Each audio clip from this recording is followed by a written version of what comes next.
All right, so we're diving deep today into a book that it's called Iron Flame. And if you're the kind of person who loves fantasy, it looks like we are in for a real treat. Yeah, I think that's safe to say. We've got quite a bit of material here, and the core of it is this Amazon product page for a paperback edition of Iron Flame: The Empyrean 2 by Rebecca Yarros. Iron Flame, the Empyrean 2. Okay. Yeah, and this is coming out in May of 2025, so we're getting a little bit of a sneak peek into the future here, but there's already a ton to unpack just based on the fact that it's a sequel to Fourth Wing, and it looks like Onyx Storm is going to be book 3. So it's book 2 of 3 at least at this point, right? Because I did see in one of the reviews someone mentioning that this might actually be a 5-book series. Hmm. That's interesting. Yeah, I hadn't seen that, so that definitely adds another layer to our dip dive today. Yeah, it does. And what's really cool, too, is that even before this book is technically even out, we have all this reader reaction based on, I guess, earlier editions or releases of this book. So Yeah, early releases and pre-orders and that kind of thing. exactly. So it gives us a lot to kind of sink our teeth into. Yeah, definitely. So our mission, as I see it, is to really understand what Iron Flame is all about. What are people saying about it? What are readers looking forward to? And, ultimately figure out if this is something that you, our listener, might want to check out. I think that's a great goal. Yeah. So let's jump right in and start with the narrative itself. Like, what is Iron Flame about on a very basic level? So Iron Flame follows Violet Sorrengail, and she's going into her second year at Basjaf War College. Okay. And, the first year it was all about surviving the threshing and just making it through. Yeah, that was brutal. Yeah. But the second year, oh boy, it sounds even more intense. Really? There's a quote in the book that I think captures it perfectly, and it's from a character named Zidane Rierson. And he says, the first year is when some of us lose our lives. The second year is when the rest of us lose our humanity. Wow, loser humanity. That's a pretty heavy statement. Yeah, it is. And it really sets the stage for what Violet's up against in this book. So it's not just about physical challenges anymore. It's about something deeper. Yeah, I think it's really forcing these dragon riders to confront some really tough questions about who they are and what they're willing to do to survive. And the description definitely emphasizes how grueling this second year is. Like, the training is relentless. They're constantly being pushed to their limits physically and mentally. Right. But Violet, she's not exactly known for backing down from a challenge, is she? No, not at all. And, despite being described as weaker and frailer than everyone else's, she has this incredible intellect and willpower. She's got that will of iron, as they Yeah, say. exactly. She's not going to let anyone underestimate her. And there's this line that really stuck out to me. It says, leadership is forgetting the most important lesson. Basgiath has taught her dragon riders make their own rules. Yeah, that's a great line. It sounds like she's going to be challenging the system a bit, maybe even rebelling against it. Oh, I think that's a given. And she's also carrying this huge secret, a secret that's been hidden at Bezgia for centuries. Ooh, a big secret, centuries old. That's intriguing. Yeah, and it sounds like this secret could have major consequences because the description says that not even dragon fire may be enough to save them in the end. So we've got intense training, a potentially corrupting environment, Violet's inner strength and defiance, and this massive secret hanging over everything. It's a lot. It's definitely shaping up to be a wild ride. It is. Okay, well, let's shift gears a little bit and talk about the book itself, like the physical book. Sure. We have some of those nitty-gritty details like the publication info. So the paperback edition of Iron Flame, it's a pretty substantial book. It comes in at 640 pages. Okay. Published by Entangled under their Red Tower Books imprint.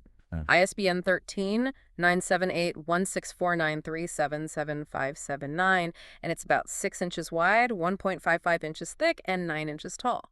So, yeah, pretty standard paperback size. Yeah. Okay, good to know. Good to know. Let's talk about the author now, Rebecca Yarros. She's Yeah. a pretty big name in the literary world, right? Yeah. Oh, yeah. She is the product page describes her as a #1 New York Times, USA Today, and Wall Street Journal best-selling author. Wow, that's a lot of number ones. Right, and she's written over 20 novels, including Fourth Wing, of course. Yeah.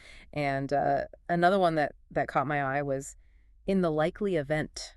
In the likely event, okay. Yeah. And she's won some awards too, right? Yeah, she's got a British Book Award and an Alex Award under her belt. Oh, that's impressive. And we also get a glimpse into her personal life, which I always find interesting. Yeah, it can definitely add another layer to how you view an author's work. Totally. So we learned that she's been married to a military hero for over 20 years, and she's a mother of 6. Wow, 6 kids.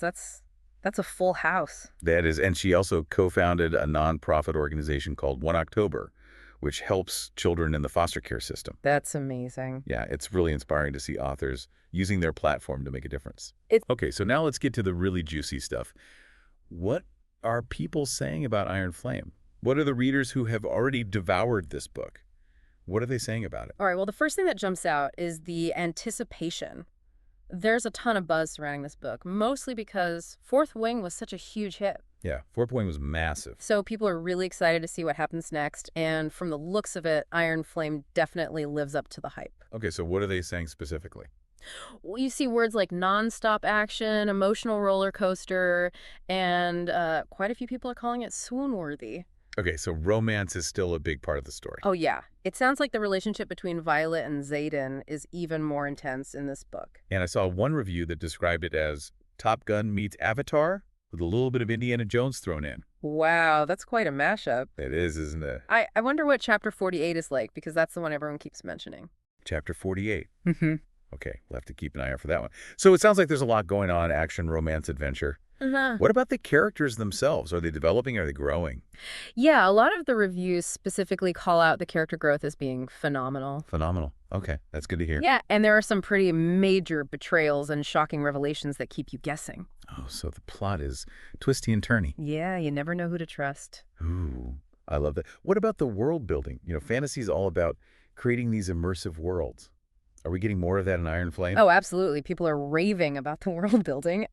It's described as wonderful and layered, with a lot of exploration of different cultures. So it's not just all about Bashkiath anymore. No, it sounds like Yarros is expanding the world and making it even richer. That's great. And what about the writing itself?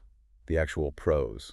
Is it engaging? Yeah, people are really praising the writing. They talk about vivid imagery and lyrical prose that really draws you in. That's what you want in a fantasy novel. You want to feel transported. Yes, exactly. Okay, so it's not all sunshine and roses, though, right? There were some criticisms mixed in there, too. That's true. Not everyone loved everything about the book. Okay, what were some of the things that people weren't so keen on? Well, a few people mentioned that the second part of the book felt a bit slow or forced. Interesting. Yeah, it sounds like the pacing might be a bit uneven for some readers. Pacing can be so subjective. It really can. Yeah, some people like things to move really fast. Others prefer a slower burn. Exactly. And then there's the ending. Oh, the ending. What about it? It's a cliffhanger. Of course it is a cliffhanger. But not just any cliffhanger. This one sounds pretty intense. People are talking about being left with tons of unanswered questions, and some even said they cried. Wow, so it's emotionally charged. Yeah, big time. It sounds like it leaves you with a lot to process. So it's a love it or hate it kind of ending? Maybe, but either way, it definitely leaves an impact. Okay, so apart from all the action and romance and twists and turns, are there any deeper themes that the book explores? Yeah, several reviewers mentioned themes of identity, love, and loss as being particularly prominent. Those are pretty universal themes. Yeah, and they're explored in really interesting ways in this book.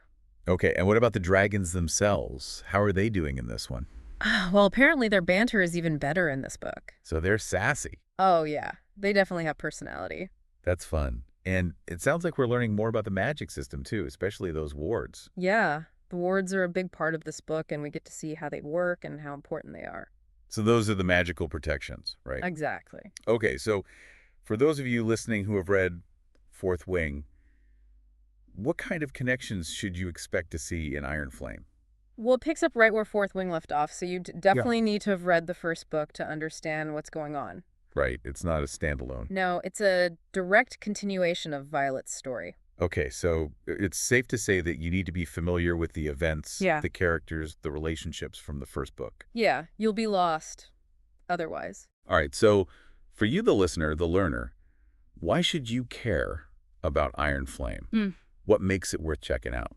Well, first of all, it's wildly popular. I mean, over 315,000 ratings on Amazon with an average of 4.7 stars. That's huge. There's a lot of people who love this book. It is. And, you've got the nonstop action, the intense romance, the shocking twists. Yeah, it sounds like it's got a little something for everyone. And then you have those deeper themes, those questions about identity and love and loss that really make you think. Okay, so it's not just mindless entertainment. No, it's got some depth to it. And of course, there's the cliffhanger ending that everyone's talking about. Yeah, that's a big one. Whether you love cliffhangers or hate them, you have to admit they create buzz. They do. They keep you talking about the book. Exactly. And then there's the fact that this world, this Empyrean world, it seems like it's getting bigger and more complex with each book. Yeah, we're learning more about the magic system, the different cultures, the history of this world. And there are hints that there's even more to uncover secrets that could change everything. Ooh, secrets always make things more interesting. They do. And then there's the author herself, Rebecca Yarros. Yeah. I mean, she's clearly a talented writer, and her personal story is pretty inspiring, too. It is, and, you can feel that passion in her writing. So, yeah, I think there's a lot here to pique your curiosity. I think so, too. So there you have it. A deep dive into Iron Flame, a book that's full of action, romance, intrigue, and a whole lot of heart. And a whole lot of dragons. And dragons, of course. But, as we've seen, it's not a perfect book. Some people have issues with the pacing, and that ending is definitely going to be divisive. But even with those criticisms, it's clear that this book has resonated with a lot of people. Yeah, and it sparked a lot of conversation. Which is always a good sign. It is. So if you're a fantasy fan, if you loved Fourth Wing, then Iron Flame is definitely on your radar. I would say so, yeah. And even if you're new to this world, this series, it might be worth checking out to see what all the fuss is about. Yeah, why not jump in and see where the dragon fire takes you? And on that note, here's a final thought for you to ponder. We've heard a lot about this big secret at Basgiath, and the possibility that this series might be longer than we initially thought. So, what other secrets do you think might be lurking out there in the world of the Empyrean, and how might those secrets change everything? That's a great question. I guess we'll have to wait and see. Until next time, Until next time, happy reading. happy reading. Bye.